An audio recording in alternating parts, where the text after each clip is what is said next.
Tudo bem, pessoal? Hoje comentários sobre Os Estranhos, capítulo 1, filme dirigido por Renny Harlin, que é um reboot do filme de 2008, mas aí com uma ideia agressiva de franquia da Lionsgate para conseguir consolidar, então, mais uma opção para o terror, porque, afinal de contas, teremos o lançamento desse filme no mês de maio, no final do ano você vai receber o capítulo 2 e em 2025 não vai nem dar tempo de sentir saudade, se é que alguém vai sentir saudade, porque o capítulo 3 também chegará aos cinemas. Pessoal, esse longa estica ao máximo a corda da boa vontade que você pode ter para uma produção de terror, porque basicamente nesse gênero tudo que seria aproveitado em no máximo 20, 30 minutos é esticado para 90 minutos para o primeiro capítulo, em que, na verdade, o objetivo é fazer com que você tenha algum tipo de interesse, seja pela raiva do que você não encontrou aqui, ou mesmo por gostar do gênero,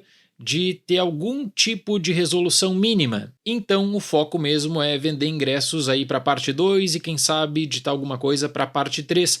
Eu falo muito aqui no canal do método Blumhouse, né? Que a Blumhouse virou uma referência de fazer filmes na casa de 10, 15 milhões de dólares e conseguir um amplo retorno. Agora, eu não me lembro a curto prazo de algo do tipo que está acontecendo nesse filme, que você tem 3 longas gravados simultaneamente, com um plano de lançamento e com custo ainda mais baixo, na casa de 8 milhões de dólares, porque aí, independentemente de questão quanto à distribuição, você vai conseguir um retorno.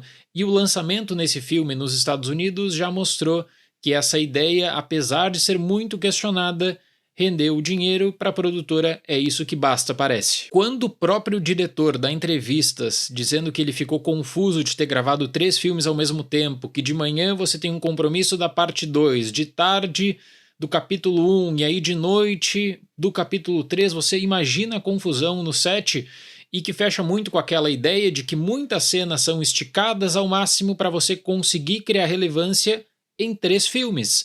Então o que era para se tornar um filme de no máximo 2 horas de duração, vai acabar virando 3 filmes com mais ou menos 90 minutos cada. E não dá para ser diferente, o resultado dessa parte 1 é vergonhoso, quanto à atuação, quanto à estrutura de terror, quanto à tentativa de criar um ambiente de tensão, de uma ideia que já rendeu inclusive algumas cópias, que nesse longa aqui é completamente desperdiçada. E isso me deixa 2 perguntas, eu até vou aqui trazer uma questão quanto ao Rebel Moon também, né, que eu citei na minha crítica. Se a parte 1 é ruim, você consegue resgatar o interesse do público para uma nova chance na parte 2? E a outra pergunta, é possível se redimir depois de um longa tão ruim? O carro de um jovem casal, interpretados por Madeleine Pesch e Froy Gutierrez, quebra em uma cidade pequena e eles são forçados a passar a noite em uma cabana remota.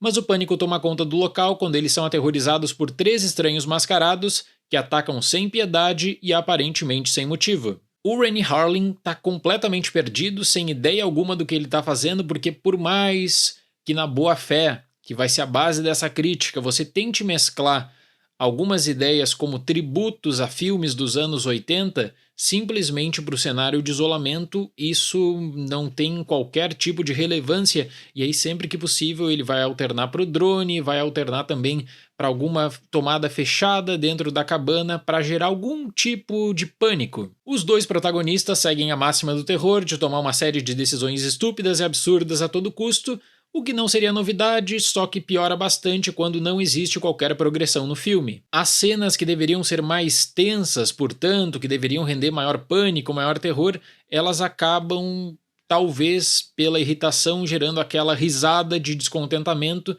de que por 90 minutos você vai assistir sempre a mesma coisa. São sempre as mesmas atitudes, junto de diálogos horríveis. E eu tô tentando me lembrar, vocês podem deixar nos comentários algumas menções, eu tô tentando me lembrar no terror recente de lançamento para o cinema, tá? Não tô falando de filme direto para streaming, de lançamentos tipo The Asylum, mas para um filme de terror no cinema, eu tô tentando me lembrar alguma atuação tão ruim quanto a do ator Froy Gutierrez nesse longa e eu não consigo me lembrar.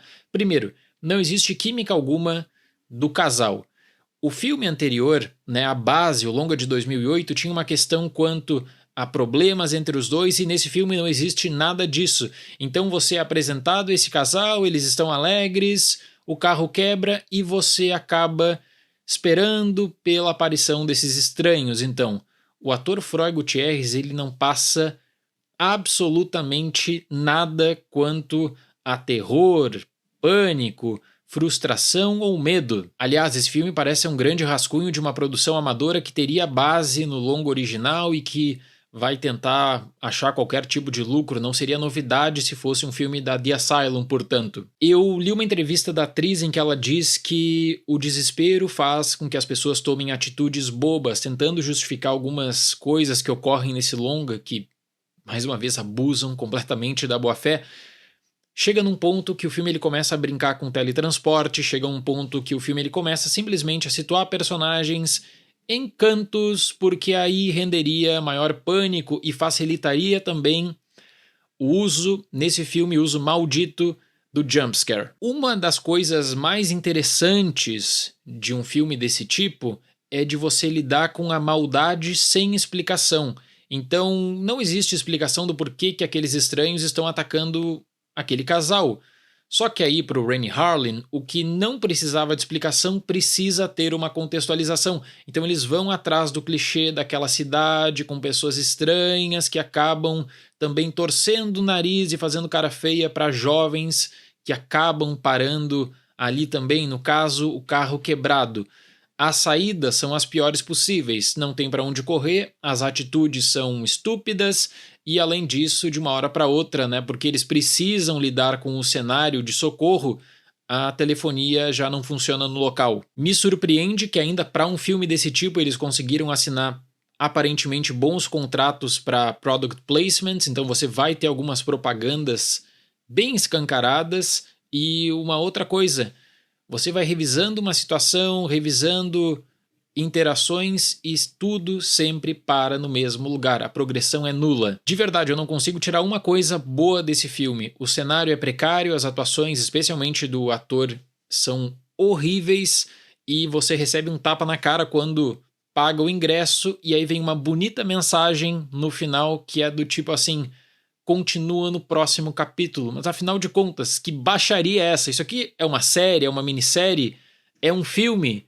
Porque para filme, para Os Estranhos capítulo 1, eu vou dar nota 1. Essa questão do continua no próximo capítulo chega a ser hilária, porque é aquilo que eu disse. O que tradicionalmente no terror seria aproveitado nos 30 primeiros minutos, e olhe lá, aqui é esticado para 90 minutos de duração e você que se vire depois para assistir a parte 2. Fico realmente pensando com uma repercussão tão negativa se as pessoas vão dar chance para a parte 2, lembrando que a parte 2 deve ser um filler apenas, que a conclusão mesmo vai ficar para a parte 3 provavelmente no ano que vem, isso se eles não mudarem os planos também, porque apesar da boa bilheteria, levando em conta o baixo custo de produção, é uma produção desastrosa, um dos piores filmes que eu vi em 2024. Várias bombas lançadas em 2024, só que esse tem passagem carimbada lá para o mês de dezembro para a lista dos piores filmes do ano. Não consigo imaginar um cenário que existam outros longas piores que esse, especialmente no terror com distribuição cinematográfica. Certo, pessoal? Muito obrigado pela atenção, até mais e tchau!